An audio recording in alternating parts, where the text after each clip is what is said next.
Eu vim falar um pouquinho com vocês sobre essa mudança de mindset que a gente tem que fazer de emprego para trabalho, especialmente quando a gente está falando no público sênior, no público 50 a mais, né? A gente tem encontrado muitas pessoas com dificuldade de se realocar, de encontrar um emprego.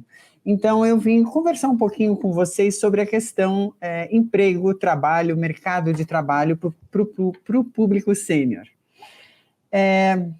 Por que a gente precisa se reprogramar? Então, acho que essa é uma primeira questão que a gente precisa se fazer, é uma primeira coisa que a gente precisa pensar, né?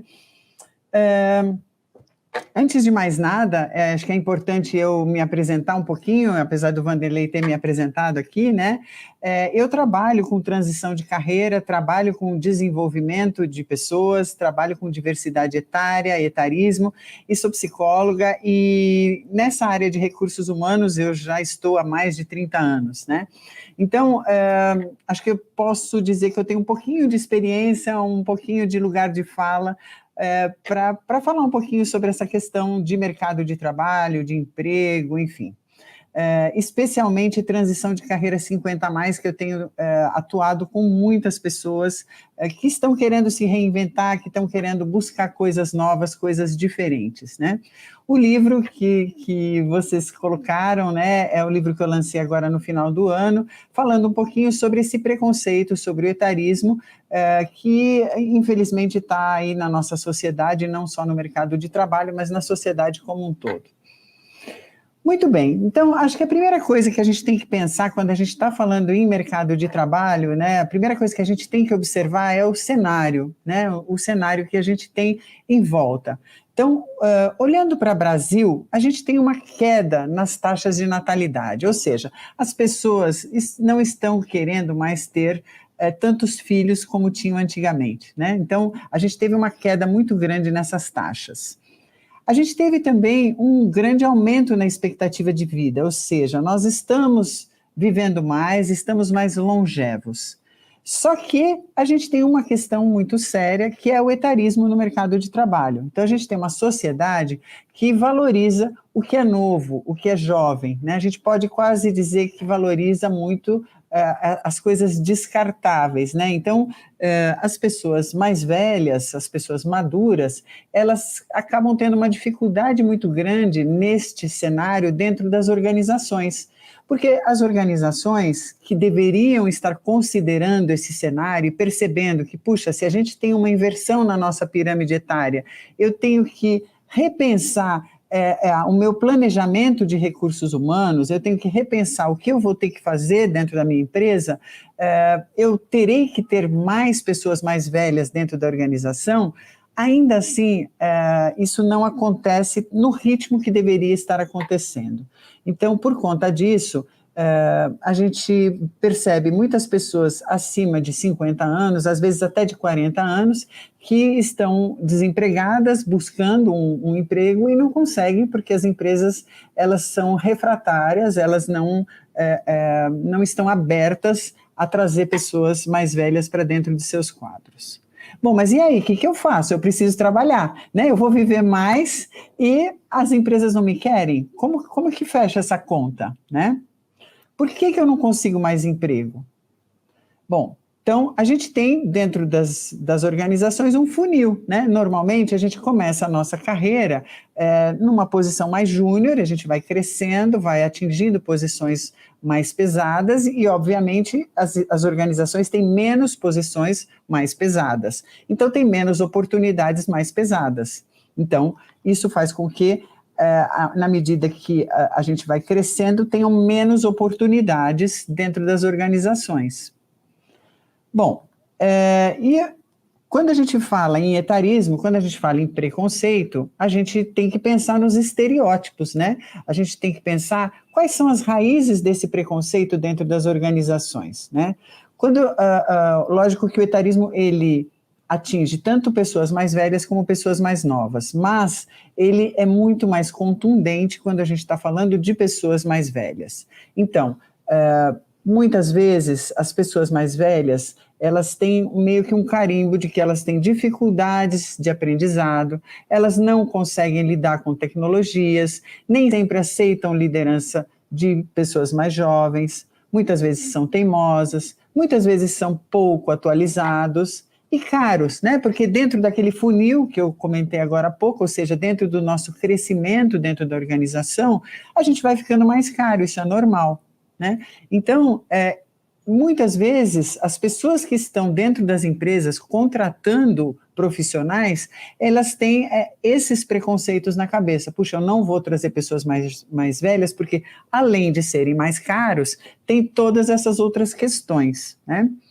Sem contar na questão da assistência médica, que a assistência médica, ela também termina sendo mais pesada, termina sendo uma coisa mais onerosa para a organização. Então, por isso que a gente precisa mudar o nosso mindset, a gente precisa desconstruir essas crenças, né?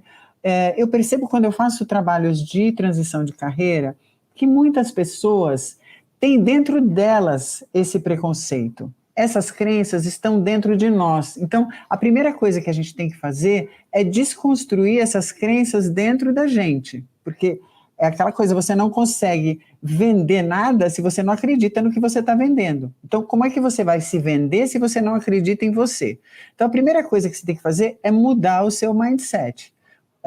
Para todas aqueles estereótipos que eu mostrei anteriormente, tem, vamos dizer, uma solução, né? Então, quando alguém diz, puxa, mas as pessoas maduras, elas não se atualizam, puxa, mas e o lifelong learning? Eu estudo, eu me atualizo, eu estou nas redes sociais, eu pesquiso, eu faço curso, né? Então, vocês precisam se atualizar, vocês precisam estar com a mentalidade aberta para aprendizado, porque a gente tem que aprender a vida inteira. Esse é o significado do lifelong learning, né?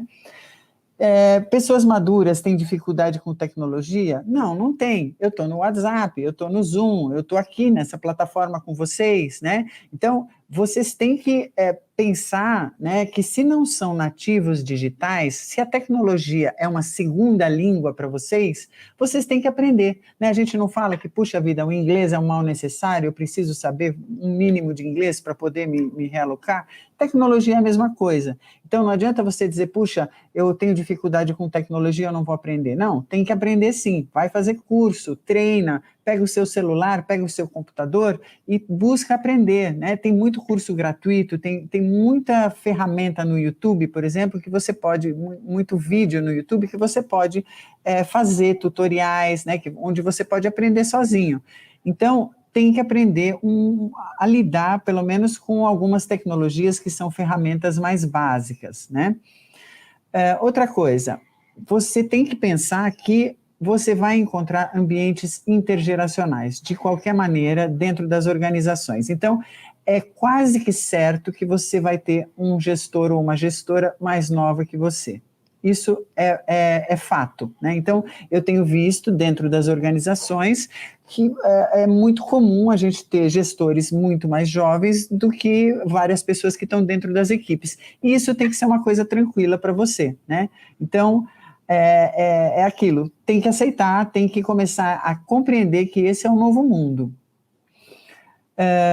Outra coisa é a questão do networking, né? Então, a gente tem que estar sempre ampliando o nosso networking. Então, quando a gente fala em emprego e trabalho, a gente está colocando que não necessariamente o que você vai conseguir é um emprego CLT. Pode ser que você consiga participar de um projeto, você consiga fazer alguns trabalhos, né? Ou que você seja o seu próprio empreendedor. A gente está falando aqui de empreendedorismo sênior, né? Então, você precisa ampliar o seu networking para conseguir novas parcerias, novas possibilidades de trabalho. Falando ainda um pouquinho de empreendedorismo sênior, né?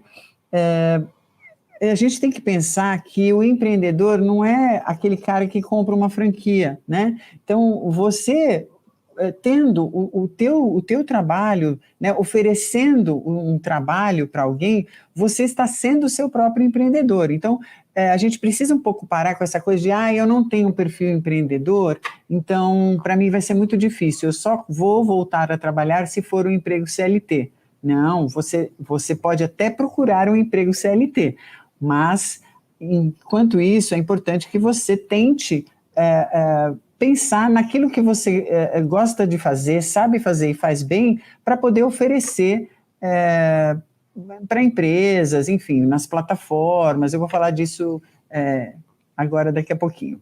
Mas, enfim, de qualquer maneira, ampliação de networking é fundamental, porque é através do seu networking que você vai conseguir novas oportunidades. Um outro ponto, né, a questão da remuneração. Então, quando a gente, dentro das organizações, a gente ouve essa questão, né, da remuneração, puxa, pessoas mais velhas são mais caras, sempre eu rebato com a questão de que as pessoas mais maduras, elas têm mais flexibilidade, elas não necessariamente precisam trabalhar full time, né? De repente a gente pode trabalhar num horário diferente, a gente pode ter um tipo de remuneração diferente, né? Hoje a gente não tem mais, muitas vezes, as mesmas obrigações que a gente tinha lá atrás, né? Com filho pequeno, escola, enfim, algumas obrigações financeiras que talvez hoje a gente não tenha mais. Então a gente está um pouquinho mais confortável para trabalhar em modelos diferentes, né?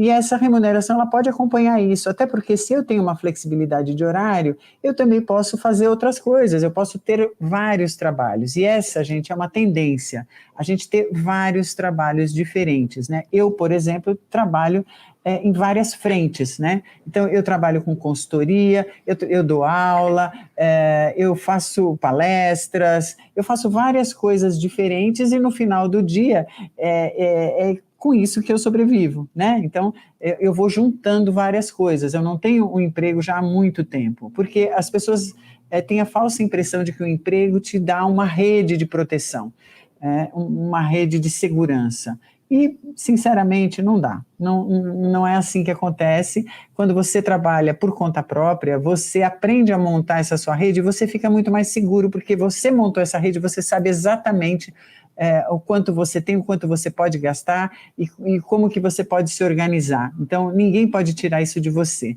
Por isso que essa questão da rede de segurança no emprego CLT é bastante questionável, tá? E a questão da assistência médica também, porque muitas vezes nós, profissionais maduros, preferimos ter a nossa assistência médica do que abrir mão dela e entrar para uma assistência médica de uma organização que a gente não sabe se a gente vai permanecer por muito tempo. E aí, de repente, se você ficar por menos tempo do que deveria, você perde todas as suas carências e tem que começar tudo de novo, mais para frente, enfim, a gente sabe que isso fica muito mais complicado. Então, se a gente conseguir negociar com a organização uma ajuda de custo, por exemplo, para a nossa assistência médica, pode ser muito mais interessante. Então, eu acho que as empresas precisam ser mais flexíveis e nós também precisamos ser mais flexíveis com relação ao que a gente quer, ao que a gente imagina ser o melhor para nós, né? A gente precisa repensar um pouco e quebrar um pouco as barreiras que a gente tem na nossa cabeça com relação a essas coisas. Bom, como que eu faço essa transição, né? Puxa vida, mas eu queria um emprego CLT, eu queria trabalhar numa organização. Então, a primeira coisa, né? Já está um pouco batido falar isso, mas a primeira coisa é autoconhecimento, né? Então, para eu poder planejar, para eu poder me organizar, puxa, eu vou sair, então eu vou virar um empreendedor, eu vou oferecer alguma coisa, como que eu faço isso? Então, primeiro eu tenho que olhar para dentro, né? Eu tenho que olhar para dentro de mim e ver o que eu gosto de fazer, o que eu não gosto, o que eu fiz a vida inteira e não quero fazer nunca mais, porque eu tenho que tirar isso da minha frente, né? O que eu gosto de fazer e sei fazer bem feito, né? Então, o que dentro da minha trajetória, eu tenho que fazer essa análise, né? O que realmente vale a pena que eu vou oferecer? Aí, eu começo a revisar a minha trajetória, eu tenho que refletir muito sobre esses aspectos, eu tenho que fazer um brainstorm daquilo que pode virar, vamos dizer, um produto, um serviço para eu oferecer, né? Então, vamos dizer, a Fran. Puxa, a Fran trabalhou com recursos humanos. Eu já fiz seleção, desenvolvimento, planejamento, avaliação de potencial, plano de carreira e sucessão, mas, por exemplo, eu não quero mais fazer hunting nem seleção. Isso eu já sei que eu não quero mais fazer. Puxa, mas consultoria é uma coisa que eu gosto, eu quero fazer. Então, eu já coloco aqui no lado mais, né? Vocês podem ir colocando o lado mais e o lado menos, porque aí depois a gente pega tudo isso que está no lado mais e a gente tenta fazer um portfólio, um draft de um portfólio que vai ser aquilo que a gente vai ter que oferecer para o nosso cliente. Então, quando eu faço aquele draft daquele portfólio, eu pego de novo esse cenário. O que eu tenho aqui? Puxa vida, eu tenho um cenário que compraria isso que eu tenho aqui? Isso que eu tenho para oferecer é criativo? Tem muita gente que está oferecendo a mesma coisa? Eu posso dar uma roupagem diferente? Eu posso fazer uma embalagem diferente? O que eu poderia juntar aqui para ser uma coisa mais original? Né? O que poderia chamar a atenção do meu cliente? Então, eu tenho que ter empatia para poder oferecer alguma coisa que seja interessante para o meu cliente. E aí, finalmente, eu tenho que olhar para frente e aí sim organizar meu currículo, minhas redes sociais, minhas plataformas, né, e avisar o meu network do que eu estou oferecendo, do que eu tenho e do que eu tenho para dar aqui na frente. Você tem que ser o designer da sua trajetória, você tem que desenhar aquilo que você quer oferecer e você tem que estar muito seguro de que o que você está oferecendo faz sentido para o teu cliente. É isso, gente. Então, carreira é protagonismo, você tem que buscar, você tem que fazer, você tem que assumir essa direção. Foi muito rápido, né? 20 minutos passa voando, mas eu estou à disposição. Aqui está o meu e-mail, fran@calantes.com.br. Eu estou nas redes sociais como Fran Winandi, eu posto direto conteúdos relacionados a isso. O meu site é o acalantes.com.br. Então, eu agradeço muito e espero que esse conteúdo tenha ajudado aí vocês a estruturarem um pouquinho um plano para o seu futuro. Fran, foi muito legal. Você sabe que é muito interessante? Talvez há 2 a 3 anos atrás, quando a gente começou, 4 anos lá na Unicamp, eu falava, gente, você vai querer fazer coisas diferentes, você tem coisas que você quer e que você não quer fazer. E é legal você com outra história, vindo do mundo corporativo, né? É interessante esse posicionamento de percepção e como é necessária essa flexibilidade. Porque quando você brincou com a história da rede, quando a gente tem um emprego, a gente nunca controla o nosso emprego. Se a gente tem uma rede, a gente sabe onde está amarrando. Né? Exato. O Kaká que brincou antes, não coloque todos os ovos numa única cesta. Se você sentiu que o ponto de uma rede não está legal, você troca, vai buscar outra formação. Fran, muito obrigado mesmo, de coração, foi maravilhoso. Eu nunca mais vou fazer um congresso com 20 minutos, menina, é um pecado. Obrigado. Obrigada, gente. Obrigado.